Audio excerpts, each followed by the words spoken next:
Good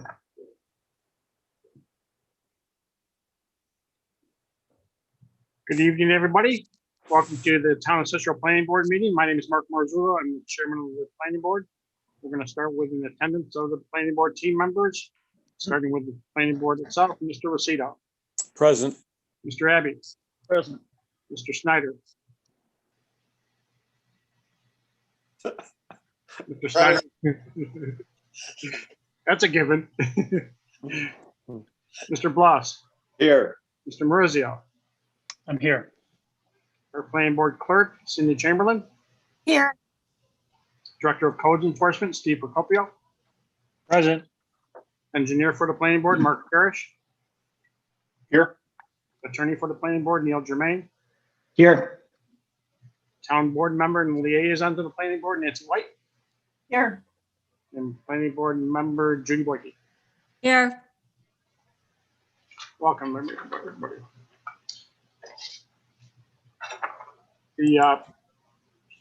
Since this meeting is being conducted virtually, any public comment will be accepted, but it needs to be done in writing.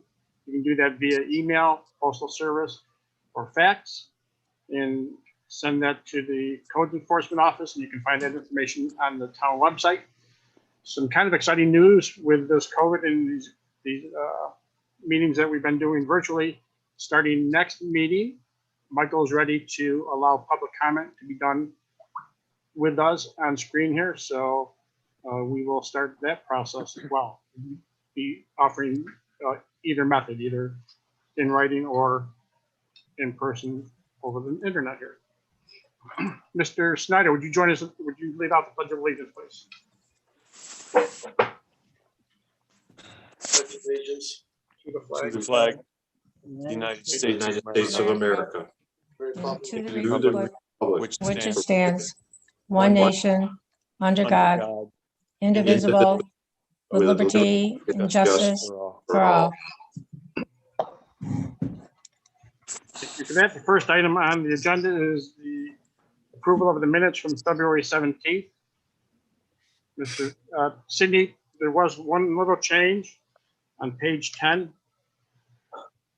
Paragraph 5, it says Warner Project. It should say Horner Project. Mr. Snyder was diligent enough to catch that and point it out. You're muted, Cindy. HORNER, is that what you're saying? Yes, instead of Warner. Okay.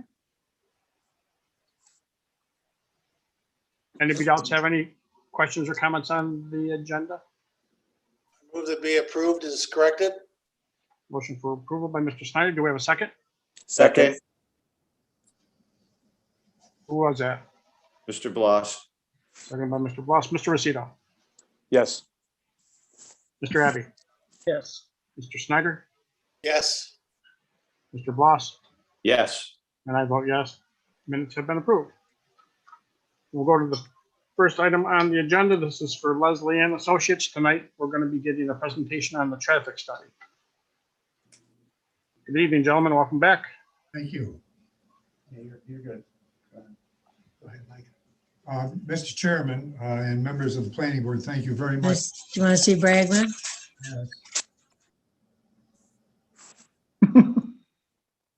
What happened? Go ahead, Mr. Berger.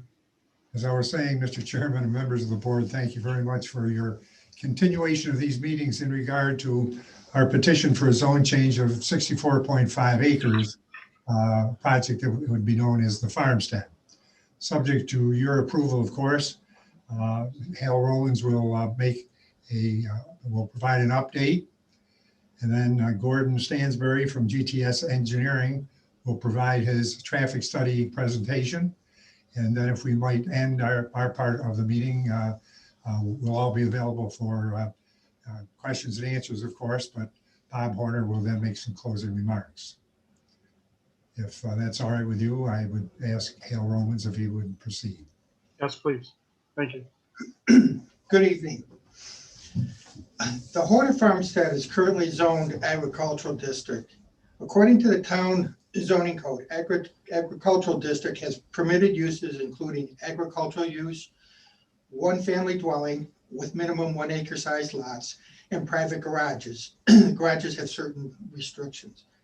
In addition, there are 17 other uses allowed subject to site plan review and approval that include religious institutions, school, enclosed storage, public utility structures, and others. The proposed R12 zoning would allow one family dwellings subdivision with minimum 12,000 square feet size lots, plus approximately 7 other allowed uses subject to site plan review and approval. However, specifically excluded is enclosed storage and public utility structure. The Horner Farmstead is on the south side of Lake Shore Road, bordered as follows. On the west by the existing subdivision Eldon Meadows, an existing R12 one-family residential district built in phases from the middle 1980s to the middle 1990s. On the south by the existing subdivision Joseph's Landing, an existing R12 one-family residential district built in 2006. On the east by Wellington Meadows, an existing R10 one-family residential district built in phases from the middle 1980s to 2016, all one-family residential districts. In 1987, approximately 94.9 acres of the now Wellington Meadows went through the zone change petition process from agricultural districts to R10. During the many Cicero Planning Board and Town Board meetings, drainage, traffic, and density were studied and discussed before a recommendation for approval for the land use of R10 was made by the Cicero Planning Board. During the recent Town Board meetings for our proposed zone change petition, some of the Cicero residents raised some of the following concerns. One, wetlands. We engaged a wetland specialist to identify existing on-site wetlands. We have provided a sketch map showing a layout that impacts less than 1/10 of an acre of the approximately 5.5 acres of wetlands on site. If the zone change is granted by the Cicero Town Board, the subdivision would be subject to review and approval by the Cicero Planning Board. In addition, any wetland impact would require at least a nationwide wetland permit that could require modification or wetland mitigation. Number 2, drainage. We would create stormwater management areas within the project to mitigate drainage from the proposed development. The drainage report and stormwater mitigation would be subject to review and approval during the subdivision review and approval process. This is also true for the 17 other uses currently allowed in the agricultural district. 3, sanitary sewer capacity. We have reached out to AQUEP regarding sewer capacity, and they responded with an email stating that the county has sufficient capacity. Sanitary sewer exists along Lakeshore Road and at the 2 Eldon Meadows stub streets. Any development would be required to address any town sanitary sewer requirements or constraints during the appropriate Cicero Planning Board review and approval process. Number 4, water. There's existing water along Lakeshore Road and at the 2 Eldon Meadows stub streets. Again, any development would be required to address water service during the appropriate Cicero Planning Board review and review and approval process. And number 5, traffic. We have Gordon Stansberry from GTS Engineering here today for a presentation regarding their traffic study that was submitted to Onondaga County DOT and New York State DOT. Before Mr. Stanbury begins, I would like to Onondaga County Planning Agency provided a referral indicating that there were no significant intercommunity or countywide implications. However, they did provide comments should the Cicero Town Board approve the zone change petition that should be addressed through the next phase of the development. These comments included the above 5 items. A concern of spot zoning was brought up in residential comments. The classic definition of spot zoning is, and I quote, the process of singling out a small parcel of land for a use classification totally different from that of the surrounding area for the benefit of the owner of such property and to the detriment of the other owners. As I noted earlier, the Horner Farmstead has an R12 on the west, an R12 on the south, and an R10 on the east. The requested R12 zoning for the Hornet Farmstead is a land use that would match the existing surrounding residential uses. I wanted to just get that out there because I know some people might be listening in to this meeting for the first time. And I appreciate the opportunity, and I would now like to turn it over to Gordon Stansberry. Thank you.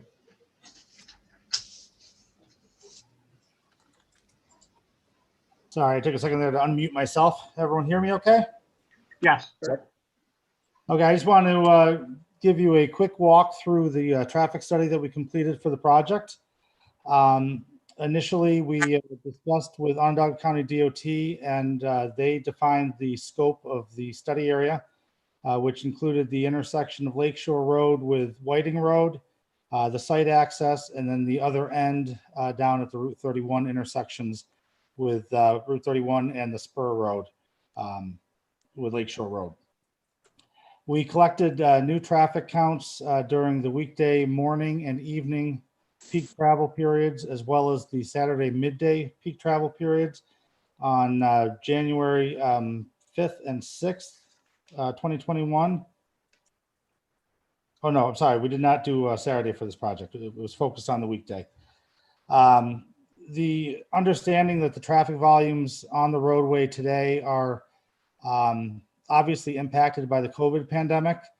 We were able to compare the traffic counts we collected to the March 2018 counts that we collected for the Cicero apartment project, because I also completed that traffic impact study. In comparing our traffic volumes to the historical counts, we found that the morning peak hour volumes on Lakeshore Road were generally equal to 2018 in the eastbound direction, and about 36% lower than the 2018 volumes in the westbound direction during the morning. In the evening, they were 26% lower eastbound and 4% lower westbound. So what that tells us is the commuter traffic, the peak westbound traffic in the morning and peak eastbound traffic in the evening were lower because a lot of people are working from home right now. To be conservative, we didn't just adjust the peak commuter traffic. We adjusted all traffic volumes by 36%, a 36% increase in the morning and a 26% increase in the evening. So we conservatively took the worst case difference and multiplied all the volumes up accordingly.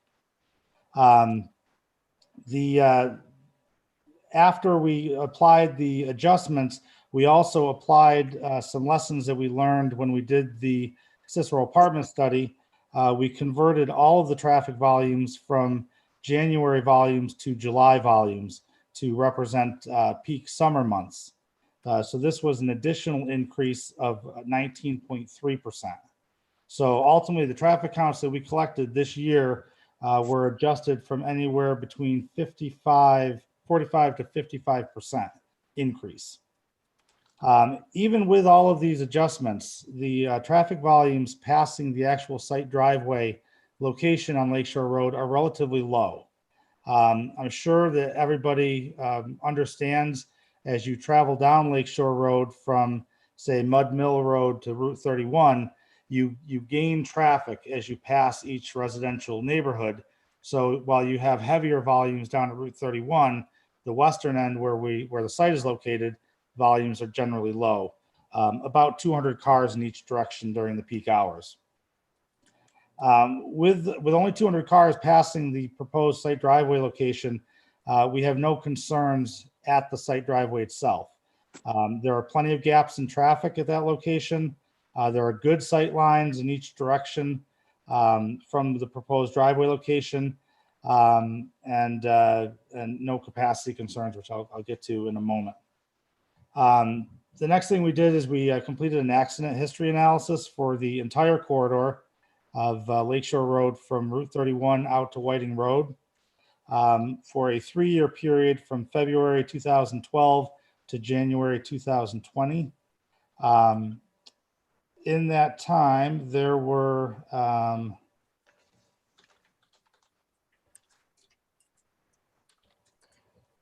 don't have the total number of accidents. 1 second.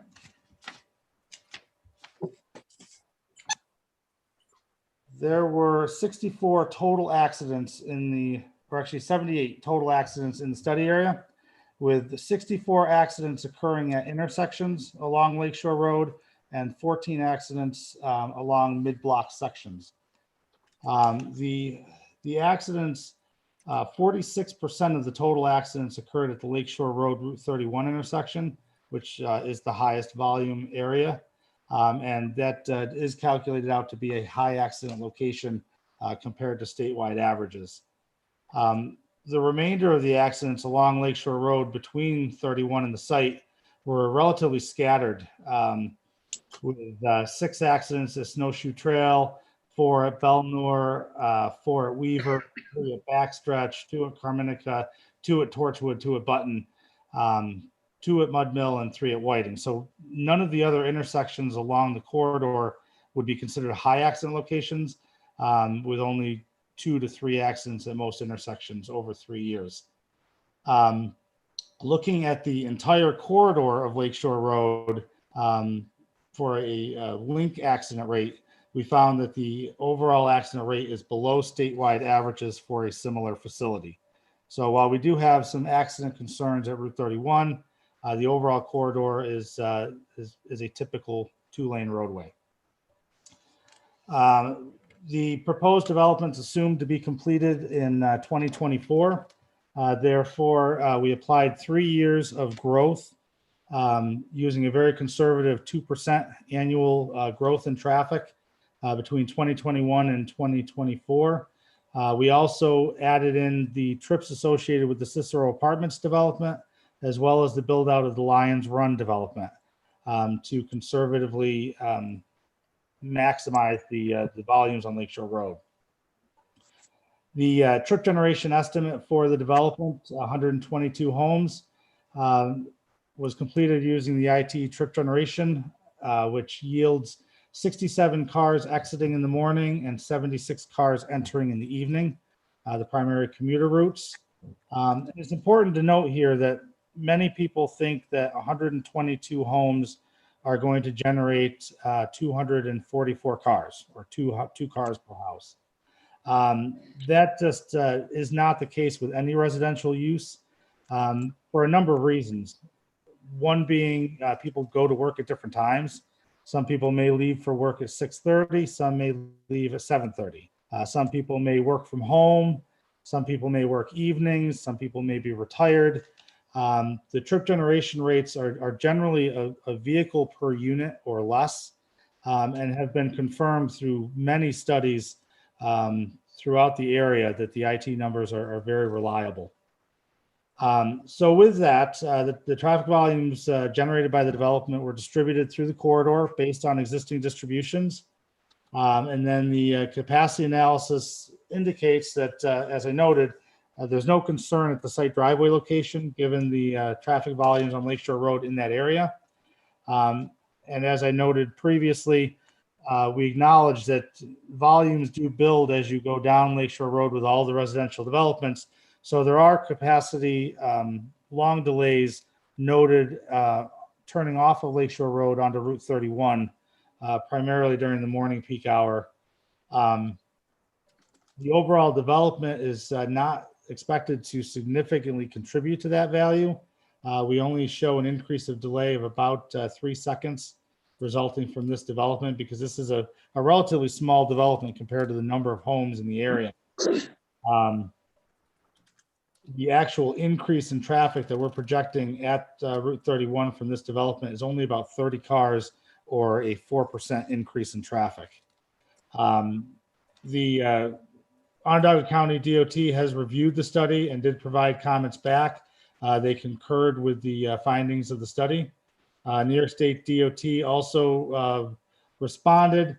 They did not provide any comments on the study. They acknowledged the delay at the Route 31 intersection, saying that it's not desirable. But as they don't actually have approval on the site driveway location, they did not provide any other technical comments. I'm happy to answer any questions that you might have, and we'll turn it back over to the board. Thank you. We'll go through some questions. Mr. Rosito? I'm trying to understand, you said there's approximately 200 cars at peak time in an hour. Yes, passing the site driveway. So in that, according to DOT, is not significant.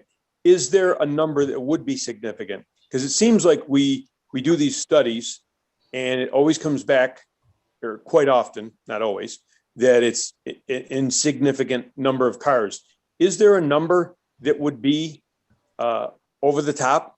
Well, there's not a set in stone number, but I mean, I would generally say on a 2-lane roadway, when you get traffic volumes up in the neighborhood of 600 to 800 cars in each direction, that's when you'll start to see capacity concerns of actually turning off the side road. For example, for this location, when you get to the end of Lakeshore Road at Route 31, you have 600 to 1,000 cars in each direction on Route 31, and 500 cars turning off of Lakeshore Road. So that's where you start to see that conflict, because all of these housing developments have now built up the traffic volume to a level that you see longer delays at that location. But this far up Lakeshore Road, 200 cars is really generally low. There are long gaps between traffic to turn in and out of this driveway. And you said also it would only be an increase of about 3 seconds per car or from this project. I mean, one car is going to take more than 3 seconds to get through a turn, a light, or whatever. Oh, I'm sorry. The increase in average delay per vehicle. So while the average delay, we did a supplemental analysis using sim traffic, which is a little more detailed for unsignalized intersections, and it shows that the average delay turning on to Route 31 is basically in the range of a minute to a minute and 10 seconds during the morning peak hour, during the evening peak hour as well. The average delay is projected to increase from, well, it's not projected to increase at all. It's 81 seconds during the morning background, 81 seconds during the build background. It's projected to increase by 1 second during the evening peak. So I'm not saying that there's not delay turning onto Route 31. That's clearly an existing issue that we have that ultimately needs to be addressed. I'm more commenting on the level of increase you're going to see from this development, because this development is only projected to send 30 to 40 cars down through that intersection during the peak hours. Okay, thank you. Thank you, Joe. Mr. Abbey? Thanks, Gordon, for the presentation. I thought it was very interesting when you pointed out of, say, 122 homes. I think the normal person would multiply that times 1.5 or 2 per household, but in travel times, that's not the case at all. That's a good thing that we really weren't aware of. Nice to hear that part. And you answered the other questions that I was going to ask anyway, so I appreciate it. Thanks very much. Well, thank you. Chuck, Mr. Snyder? Yeah, I guess I don't know how to read an email, because I got an email today from the Department of Transportation. It said, we have completed a review of the TIS for the Horner Farmstead project, and we do not support the additional delays that will occur at the Lakeshore 31 intersection. So, I mean, and this is what I've been saying since day one when I saw these drawings, there needs to be a way to get this traffic onto South Bay without going through a neighborhood, and then they won't get into the Lakeshore 31 situation. And the reason I'm so adamant about this is, I won't say I was bamboozled, but we have a situation in our town in front of Home Depot right now that I was told when I was on the planning board that we have a traffic study and it says it's really not a problem. Well, I don't think there's anybody sitting here that's ever driven through there since the coffee shop went in. that would say we have nothing but a major problem at that situation. So I'm really concerned about the little incremental pieces we keep adding to our roadways and not getting them shifted to other places. So at this point, I'm not very excited about this report, and I'm certainly not very excited about the whole situation. Yeah, I just want to respond to DOT's comment, and I agree. I mean, when they say they don't support I forget the exact wording, they don't support the increase in delay. I fully acknowledge that there are capacity issues at that intersection, and that there are longer delays there today. I would expect that traffic eventually would try to balance a little bit. I know there's a considerable amount of traffic that goes down Torchwood. There's a considerable amount that uses Whiting down to Route 31. Ultimately, that's what the expectation is the traffic will balance to balance those delays out. But the ultimate solution at that intersection, I'm not sure if DOT has any long-term plans. Now, you said Torchwood. I think anyone that goes down Torchwood is a normal drive-through to get to Route 31 has got their head on backwards because there's a stop sign 5 or 6 times in that neighborhood. And it certainly isn't a neighborhood that we should even be driving 30 miles an hour through. So I certainly wouldn't bank on a percentage of these people in this neighborhood going down Torchwood. Button Road, I understand. There's one stop sign. I do it all the time. But I will respectfully beg to differ on that one. When we did the traffic study for the Lakeshore Apartments, we actually counted a number of intersections down through Lakeshore Road. That was obviously a much larger development at the time. And there's a good portion of traffic turns down Torchwood to get to Route 31. It was, I don't have that study in front of me right now, but I believe it was in the neighborhood of 100 to 150 cars turn left on at that intersection. In what period of time? During the morning peak. 150 cars in 1 hour peak time? Yeah, we had the distribution that I used for this development was based on the distribution that we found in the Lakeshore Apartment study. And that study found that about 20% of the trips traveling down Lakeshore Road either turned down Thompson, Button, or Torchwood to get to Route 31 as bypasses of the Route 31 intersection. I agree with Mr. Snyder. I mean, I've gone down Button Road, one stop sign. I've tried Torchwood myself, and there's got to be 4 or 5 stop signs, and each one takes you longer. And people have a tendency to run stop signs, which isn't going to make the neighborhood too happy about that. And again, 30 miles an hour, not good through there.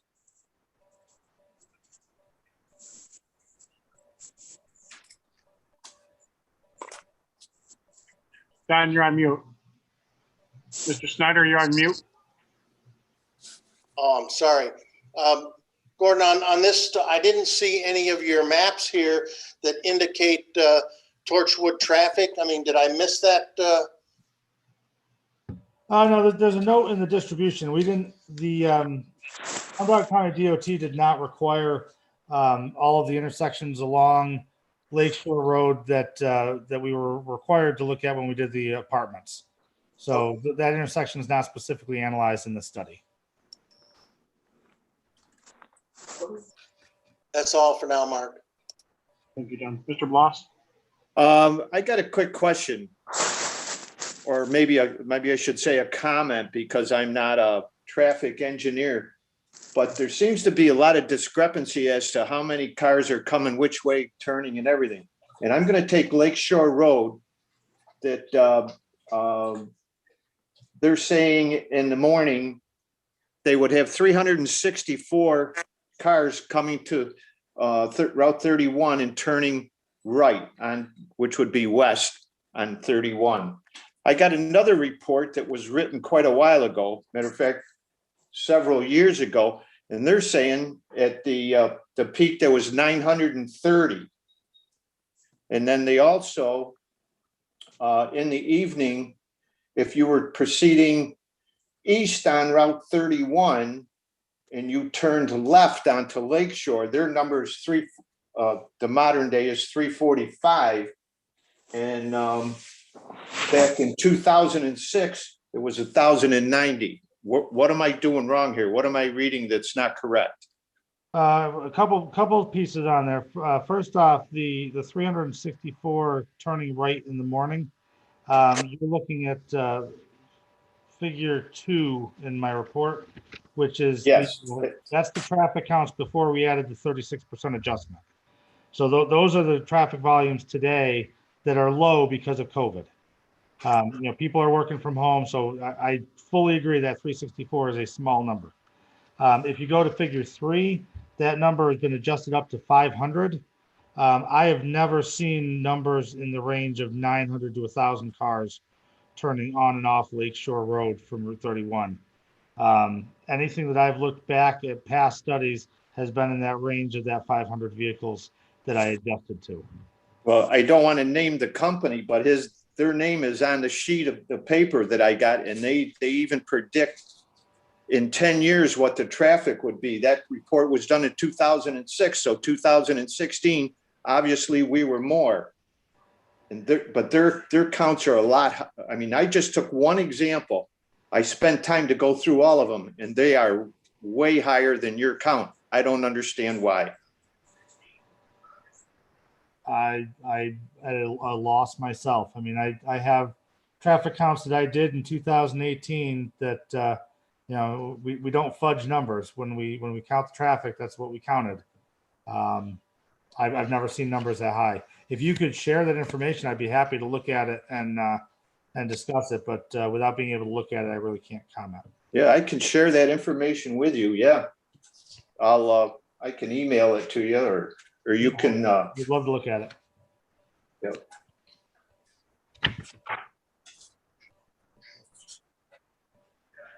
Yeah, that's. I just think we need to iron that out so that we all understand what we're looking at.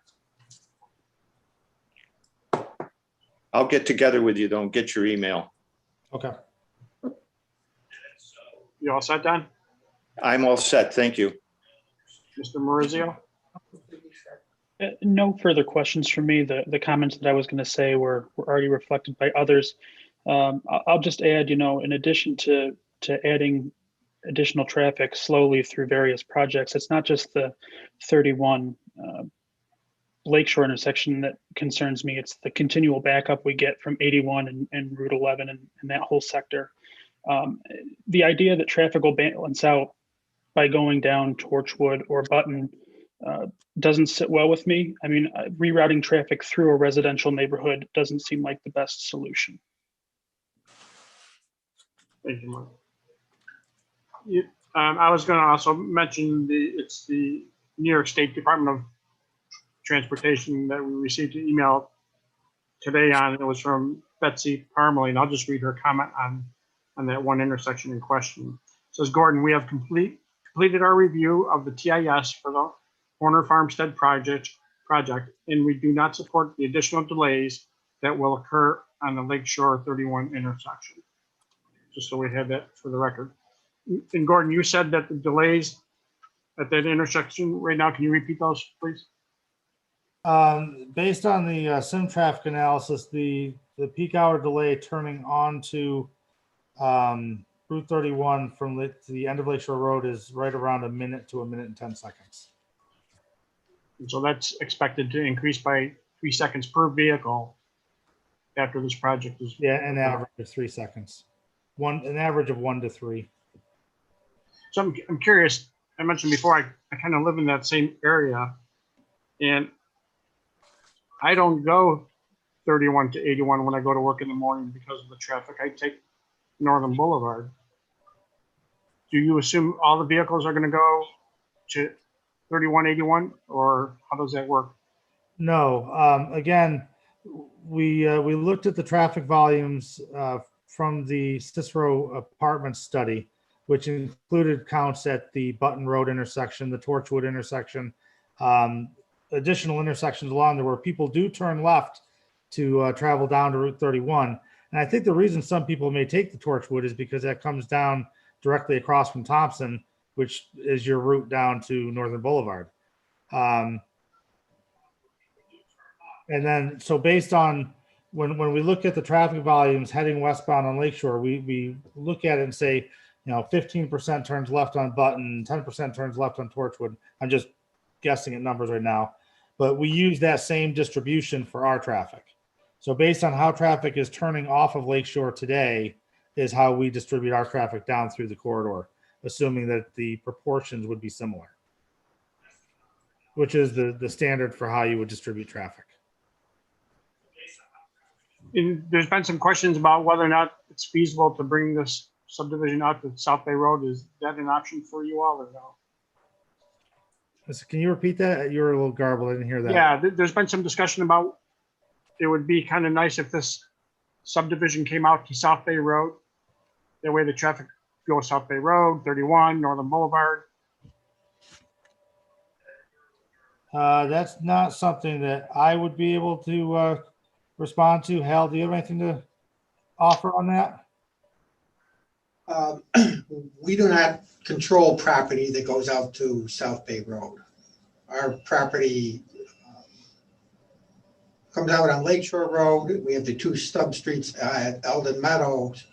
To the south is the existing subdivision, Joseph's Landing. There is a small portion of property that is zoned ag, I believe, owned by Tassone. And we don't have any connection. All right. I have nothing further. Mr. Parrish? No, I don't have any comments or questions. Mark, do you have any thoughts on the New York State DOT statement on that one intersection? God bless you. No, not really. I mean, I think it stands for itself. I mean, I don't really have much to add to that.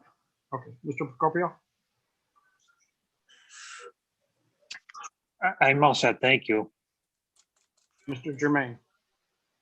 Yes, at some point, we're gonna have to make a detailed seeker analysis because this is a type 1 action. We're gonna go through the part 2 of the full EAF in detail. I don't know if the applicant has gotten anything back from SHPO yet. Hal, do you have anything from SHPO? I can do this. I think what you're going to find is that number one, we have been in contact with SUNY Binghamton, who does all of our archaeology studies and associated work. And we have a proposal set to go, but the indication is that the archaeology will not be determined as through that study until or if the zone change is granted. As soon as the zone change is granted, that would be a requirement for us, and we're prepared to do that. Okay, but we're still going to be probably looking for something from SHPO. If you read 10B on the EAF form, you will find it says, the proposed action may wholly or partly be within a substantially contiguous area designated as sensitive for archaeology sites of New York State Historic Prevention, SHPO. So I mean that's like a direct hit on one of the areas that we have to inquire. Hal, have you sought a no action letter from SHPO? Say it again, please. One of the areas that we have to inquire. Archaeology study, it's like a $30,000 study. Maybe able to get something from SHPO saying that the parameters are what they expect. Yeah. You want to tell them that? Am I still on here? Yes. As Hale and I just said, we will attempt, and I think we can be successful in getting something back from SHPO within your time frame. It will indicate the parameters of what they want to receive, and we'll be in a better position to answer then. But I want to assure you that there's a record that shows that we have been in contact with SUNY Binghamton. There is a proposal, and I understand what you're saying, and we would certainly work to comply with that.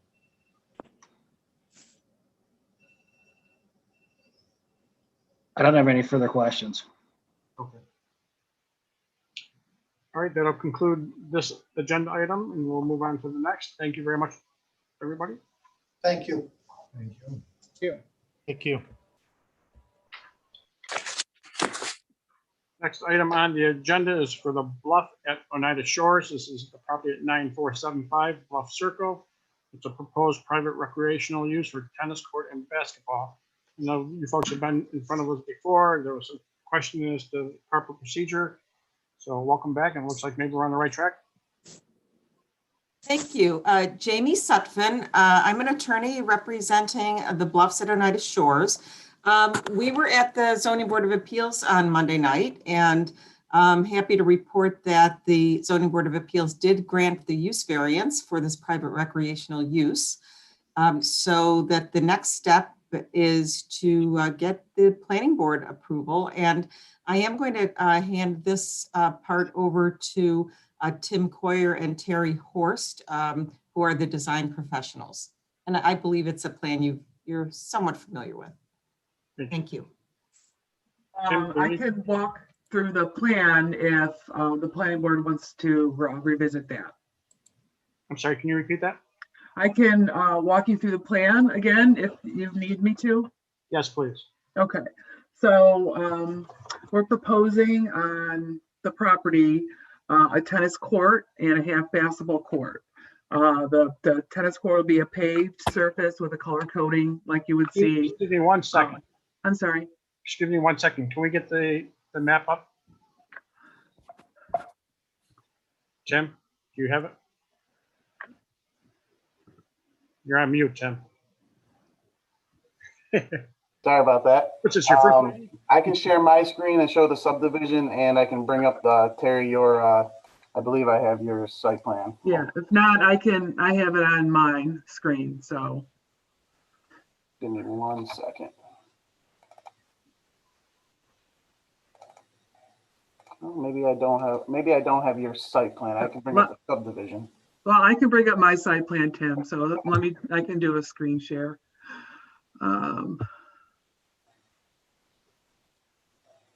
Okay, can everybody see that? Yes, thank you. Okay, so we are proposing, I'm going to try to zoom in a little bit. The tennis court, which will be here, and the half basketball here. The tennis court is 60 by 120 feet, which is standard size tennis court. And like I said, it'll be paved with a color coding surface. It'll also have a 10-foot high chain link fence around it with a gate here.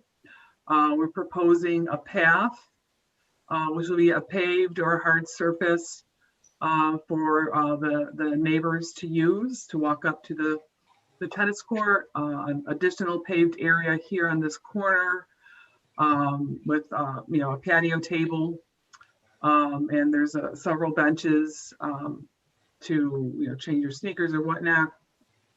Also, there will be an electric conduit, an electric outlet here, and a water spigot.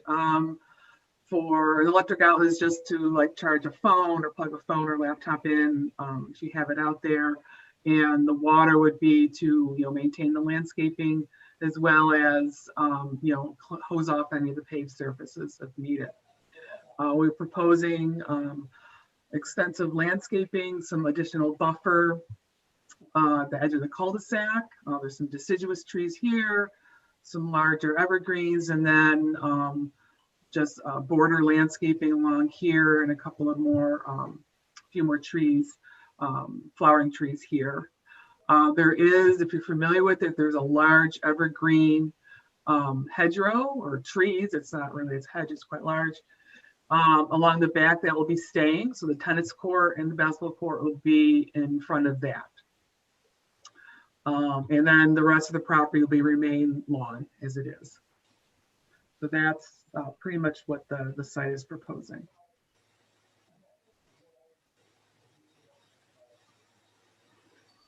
All set? Yes. We'll open up to questions. Mr. Rosito, No, I don't have any questions this time. Mr. Abbey? Just curious on a couple of things. Is this going to be enjoyed by the neighborhood or certain ones? That will be, oh, I'm sorry, Jamie, go ahead. Yeah, go ahead. No, it is private. It will only be to the benefit of the neighbors who have joined into the LLC that owns the property, and there are 4 properties on the lake side of the Bluffs.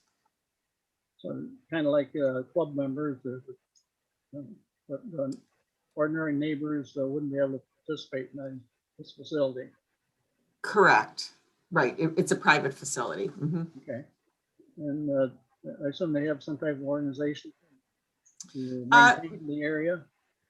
Yes, the zoning board has had asked as part of this that we do have a covenant on the property about maintenance, and there is an LLC that will own this, and Mr. Kerwin and I, he's the ZBA attorney, will be working on that covenant. Okay, thank you. Okay, thanks, Jamie. Thank you, Chuck. Mr. Snyder? Yeah, on the basketball court, I take it because there is a fence on the tennis court. The other 2 sides, not the one facing the development, but the so there'll be a 3-sided fence on the basketball court. Actually, no. This will be fenced in the back behind the hoop. The hoop is right here. Yep. This will be fenced, and these 2 sides will be open. Okay. And as I was listening on in our previous meetings, as well as listening on Monday, there will be no lights on the court. That's correct. Yeah. And are we setting up a situation for our police department to get calls from kids that have come in and are using this property?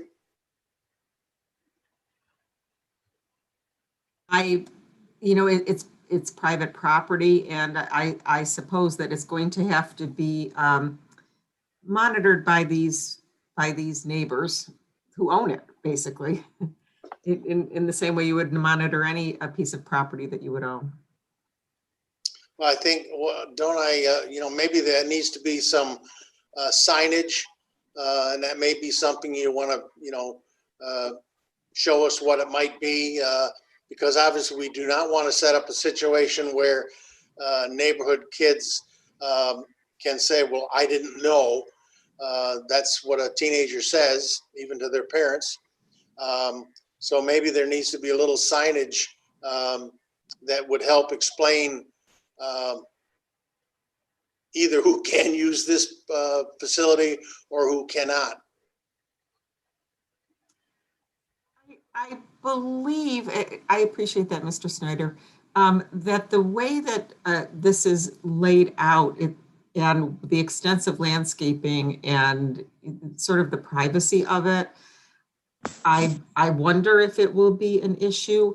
I believe that the zoning board was particularly interested, and maybe this board as well, that it's private in nature, and it really blends with the neighborhood as if it's someone's backyard. Was really sort of the way that that we're looking at it. So I would suggest perhaps that we see how it goes. I think we don't want it to appear commercial in any way that would cause the requirement for that. Well, but it's a discussion. Do you have kids that from the neighborhood that ride into your cul-de-sac, their bikes, and turn around and ride out? And is there any of that kind of situations going on since you've moved into this area? Actually, that's not me. So I wish it were, but it is not. So I'm sorry, I can't answer that question. Yeah, I guess what I'm saying is if you've had, I know how kids work. I used to be one years and years ago, But if they are driving in on their bikes, riding their bikes to get their exercise, they will very quickly see this facility. And if there isn't something that says to them, please don't use this facility. We don't want to say you can't use this facility. We don't want them using it, but somehow we need to tell them that this is not here for their use. And I'd rather deal with it from the beginning rather than creating a situation and then trying to deal with it, after you've had to call the police 3 or 4 times. Well, Yeah. I think I can add a little bit. So the houses, the owners are pretty much below, down here to the south. Right. And the elevation is higher. They have a very good view of the activities going on. The circle, it's a very private circle. There's, I don't know, I think there's only, well, this is lot 6, so there's 5 lots on the whole circle. So I don't think that there's a lot of kids that wander down there frequently. I mean, and it's a gated tennis court. They can certainly put a lock on the gate to, keep the kids off of there, and other things. But I think there's a certain degree with the landscaping, like Jamie said, that'll look more like a residential house than a park. Can you pull up the Google map for us? It might be beneficial. Yes, the concern I had, if it's, I love the facility. I might even have loved to have a house on that Bluff Circle, but I know that I'm getting ready to retire. So I definitely am glad I don't have a house on that circle. No, I love the operation. It's great. That's all I have. Okay. Thank you, Don. Mr. Bloss? Just one quick question on the tennis court. What are we looking for height-wise on a fence? They're 10 feet. Oh, okay. Yeah. I'm not a tennis player, so I don't really have an idea. Thank you. Appreciate it. Yeah. Mr. Maurizio? Nope, I have no questions on this. I like it. I'll just piggyback on Mr. Snyder's comments about the signage. I drove down in there, and it's a little dead end street. I suspect that there's going to be very little traffic, and I also suspect that the property owners are going to pretty much regulate that on their own. I'm not sure, Don, that signage is needed for that kind of setup that they have here in that situation, that location. It's just my thought. I have the Google Earth image on my screen. Can you pull it up, please? Yeah. Sure. Here we go. I think this will kind of show what I'm talking about. Okay, can you see that? Yeah, if you can zoom in on that lot in the 4 houses on the lake. Yeah, so these are the property owners are 1, 2, 3, 4. Lot 5 is over here, I believe. So this is lot 6. Here is that row of trees behind here. There is also a chain link or fencing on the other side of these trees for all of these neighbors. So they don't have, anybody in these neighborhoods kind of creeping through the trees. This is the detention pond area here. So the tennis court would be in this area here. Yeah, so I think, it's a low traffic area. If it happens once or twice, it's probably going to be a lot, with kids coming out on there.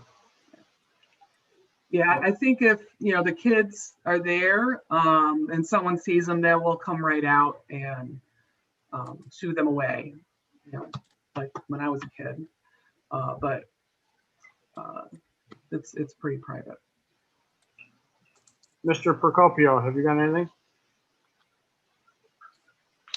As Jamie said, Monday night, the ZBA did grant the use variance to allow this use in the zone and on the property. And in addition to that, they also granted an area variance to allow the site plan use on the lots at that size, just so the board is informed. Thank you, Steve. Mr. Parrish, anything at this point?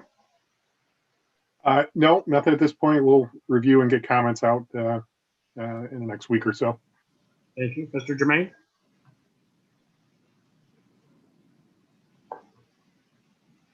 Neil, if you're trying to talk, you're muted. Looking at it. I'm all set. All right, that concludes the agenda items.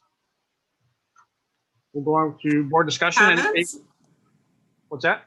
I said, thank you. We'll look forward to the comments and thanks for reviewing. Thank you. Thank you. Thank you.